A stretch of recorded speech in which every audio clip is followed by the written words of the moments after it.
Hello दोस्तों, मैं आपका भाई ऋतिक स्वागत करता हूं आपके अपने YouTube channel agriculture on top knowledge में।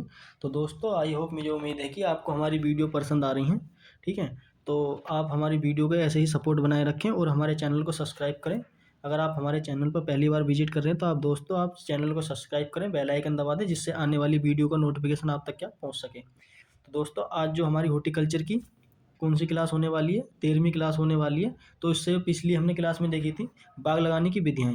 तो इसके अंदर देखेंगे कि हम बाग लगाते समय किन किन बातों का ध्यान रखना चाहिए हमें। ठीक है, उनके बारे में क्या है इसके अंदर देखेंगे। बाग लगाने की जो विधियाँ हैं वो हमने देख ली पिछली क्लास में, अगर वो नहीं देखी तो आप देख सकते हैं। ठीक है, यानी कि कौन कौन सी स्क्वायर मेथड होता है, वर्गाकार विधि, त्रिभुजाकार विधि, हेक्सागोनल विधि। ठीक है, हेक्सागोनल विधि, रेक्टेंगुलर विधि इंग्लिश की बात करते हैं, और कंटूर विधि, ठीक, और क्यूनिकस विधि। ये सब क्या हमने पिछली क्लास में करा दी है, 12वीं क्लास में। अगर आपने वो नहीं देखी तो आप हमारी प्ले लिस्ट में जाकर उसे देख सकते हैं। ठीक, इस क्लास के देखने के बाद इस क्लास के अंदर हम देखेंगे बाग लगाते समय हमें किन किन बातों का ध्यान रखना चाहिए। ठीक, तो चलते हैं गैर टाइम वेस्ट करे आगे। तो दोस्तों, देख सकते हैं कि सबसे पहला पॉइंट है बगीचा लगाने हेतु उपयुक्त भूमि का चयन। ठीक, यानी कि बगीचा लगाने के लिए उपयुक्त भूमि का चयन हमें कैसे करना चाहिए। तो सबसे पहले आप देखना है, पहला पॉइंट है भूमि की विशेषताएं। सबसे पहले आपको क्या भूमि देखनी है, किस तरीके की भूमि है, उपजाऊ है या नहीं है। ठीक है, किस तरीके की है, बलुई है, पीएच मान उसका कितना है।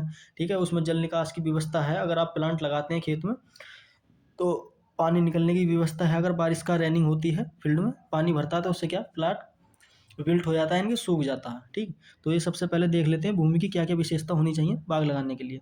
तो सबसे पहला पॉइंट है भूमि की उपयुक्त गहराई 2 मीटर क्या होनी चाहिए, कम से कम क्या है भूमि की जो गहराई है अच्छी मिट्टी होनी चाहिए, 2 मीटर तक होनी चाहिए। भूमि का ढलान, जो भूमि है हमारी 1 से 5% के आसपास होनी चाहिए, जिससे जल निकास का सुचारू रूप हो सके, यानी कि उससे जिससे कि जल निकास क्या हमारा आसानी से निकल सके। ओके, बात करते हैं अगला पॉइंट, मिट्टी उर्वरक द्रव संरचना में सक्षम और बलुई दोमट होनी चाहिए। यानी कि मिट्टी जो है कैसी होनी चाहिए, उर्वरक होनी चाहिए, जिसके अंदर क्या है अच्छे ऑर्गेनिक पदार्थ पाए जाते हो, मटेरियल।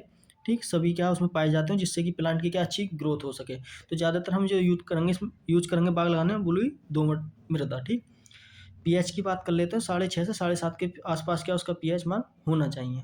ओके, ये इंपॉर्टेंट पॉइंट आपसे पूछ सकता है बाग लगाते टाइम।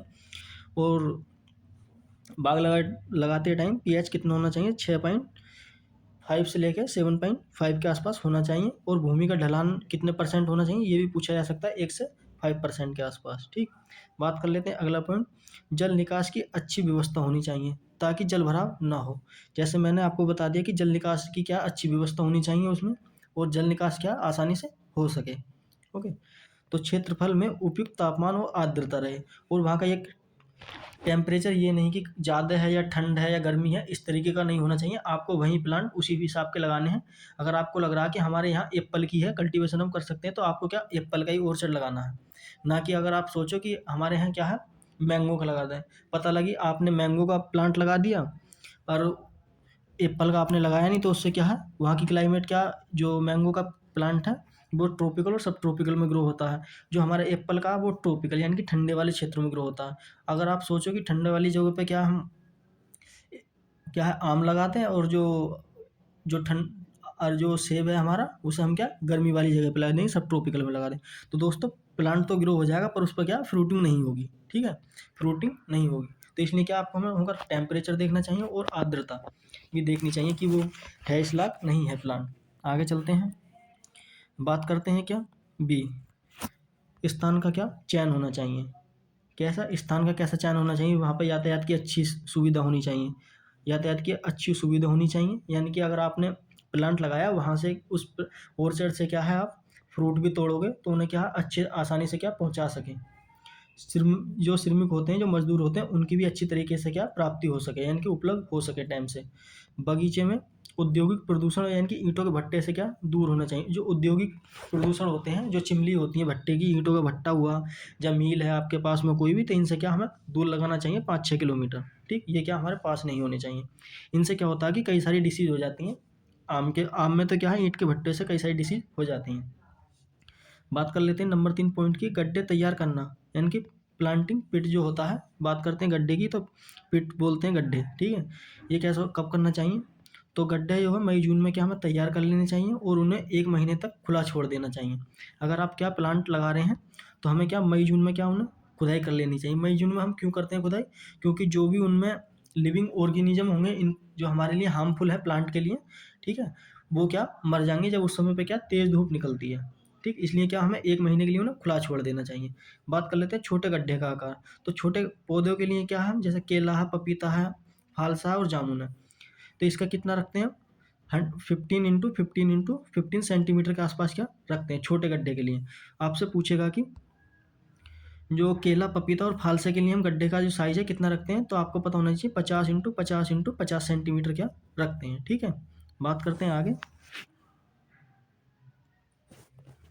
जो मध्यम आकार के गड्ढे होते हैं, जो मध्यम आकार के हमारे क्या प्लांट होते हैं, उनके लिए कितना रखते हैं, तो पौधों के लिए अनार है, अमरूद है, इनके जो एग्जाम्पल है ये क्या आपको पता होना चाहिए, इंपॉर्टेंट है ये सारे एग्जाम्पल। इसमें जो इंपॉर्टेंट है आपको यही एग्जाम्पल इंपॉर्टेंट है, ठीक है। ये आपको क्या पता होनी चाहिए इनके बारे में। अगर आपको ये पीपीटी चाहिए तो आप मुझे व्हाट्सएप पर क्या है मैसेज कर देना, मेरा नंबर ये इस डिस्क्रिप्शन में डाल दूंगा, या टेलीग्राम ज्वाइन कर लेना, वहाँ से ये फ्री ऑफ कॉस्ट क्या आपको मिल जाएगी, ठीक। बात कर लेते हैं आकार कितना है, 75 सेंटीमीटर के आसपास क्या रखते हैं, ठीक। बात करते हैं बड़े आकार के गड्ढे, यानी उसका कितना रखते हैं, 1 × 1 मीटर, ठीक है। कितना रखते हैं, 1 × 1 मीटर के आसपास। तो ये ऐसा उदाहरण के लिए बात कर लेते हैं, आंवला है, बेर है, जो आप इस तरीके से मान सकते हैं जो बड़े प्लांट होते हैं, ठीक है।